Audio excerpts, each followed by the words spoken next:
Samson kasumba omulimu agusuddewo weeraba NBS TV gwebaziza mu kifo kye n'amawulire amalala mangi gabeera wano ku Clarity Source 256 n'enkwebaza gwe omulungi atugoberera n'osalawo n'ogamba if it's about information I'll choose Clarity Source 256 n'okugamba wasaze otya mukwano ijje baleko emirimu gy'osazeewo okutuusaako engalo gwe eyakasooka okutugattako mukwano nkugamba okola kyamaanyi nnyo nnyini ddala okubeera nga weegasse ku the winning team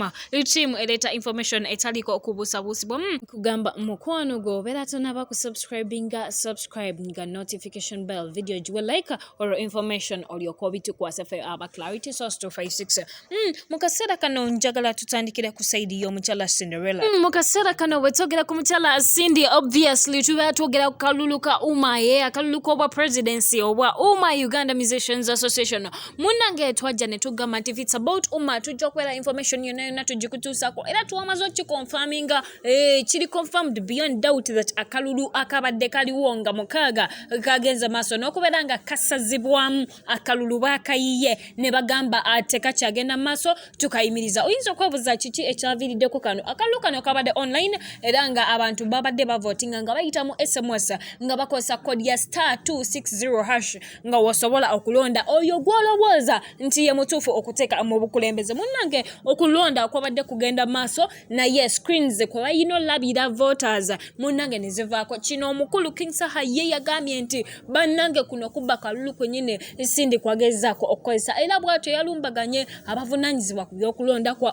n'abagamba akalulu kayimirira nabo bageza maaso n'okubeera nga bakayimiriza era ne batugamba nti akalulu tekagenda maaso wabula bagenza okukayimiriza ng'omukyala Cinderella Sanyu alina obululu 3 n'okwambuka waggulu nga King Saha ali mu bululu 100 ate ye omukulu Lord Batam ng'alina akalulu kamu bwe bityo byabadde biyimiridde naye wetwogera akalulu konna baakayiye era ebyo byalondeddwa tebikyabalirwa naye bagambye olunaku lwonna genda maaso nate balangirire olunaku akalulu kagenda okubeera nga tekayimirizibwawo nago amawulire nja kubeera nga kutuusako anabeera awangudde ne gwe banabeera bawangudde bijjabeera wano ku Clarity Source 256 ate eyo nga nkugjeyo ne nkutolako ow'omukyala full figure the presidential advisor omubwati musunguwavu twagamba ne tugamba buli muntu eyali ayogedde ebyanjwanjwa ku mukyalo ono ekkomera alikwolekedde abantu ab'enjawulo omuli omukulu Kaiza owa NBS TV yavuddeyo ye n'amwetonera n'amugamba maama sonyiwa tokuba sonyiwa era bw'atyo ye yamusonyiye naye nga abantu omuli Simple ono akayanira omwana we twogera bali mabega wa mitayimbwa gye batemeza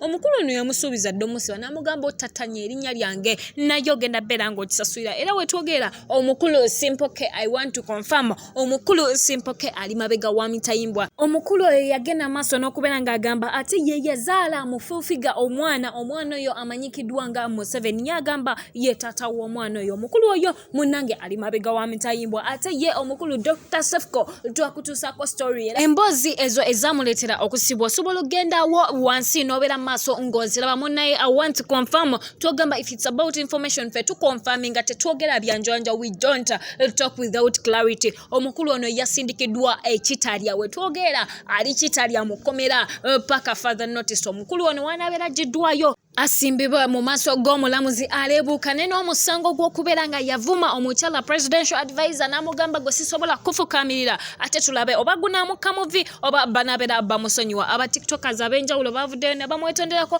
naye ka tulabe binaggwera wamu tukyali ku nsonga z'omukyala era full figure munnange omukyala sheillah Don Zella ngono yaliko omukyala wa big eye munnange ne baawukana naye bali bazadde abaana munnange omukyala ono yavuddeyo ku nsonga y'okubeera nga omukyala ono full figure yasibye abantu ab'enjawulo olw'okuba bamuvumye n'agamba omukyalo ono yabadde asinga mbu okuvuma era n'agenda mu maaso n'ogamba mbu abadde nga avuma muwala we Tifa awamu naye kennyini omukyala Sheillah Don Zella n'agamba omukyalo ono wabeera nga nze abadde anvuma nga nze nsirika lwaki nze saamusiba lwaki ye abamuvumye abasiba era nga wolaba posti eyo ffe tetwogera byanjwanjwa omukyala Don Zella yageze mu maaso n'okutegeeza nti ajjukira bulungi omukyalo oyo ng'avuma abaana be naddala Britney n'agamba nti naye yamuvumira ddala naye n'agamba mmwe mulowooza ki naye afailinga ekesi ku mukyalo ono oba abireke n'asaba abantu babeere nga bamuwa amagezi ebiri saidi eyo tujja beera tubikutuusako ebinaavaayo mu mukwano eyo ngenda bera nkujjayo nkutwaleko kusaidia Ronald alimpa ayina olusuku lwa seminti kati wetwogera olwabadde olwa seminti balutemyetemye kati lwa bisoto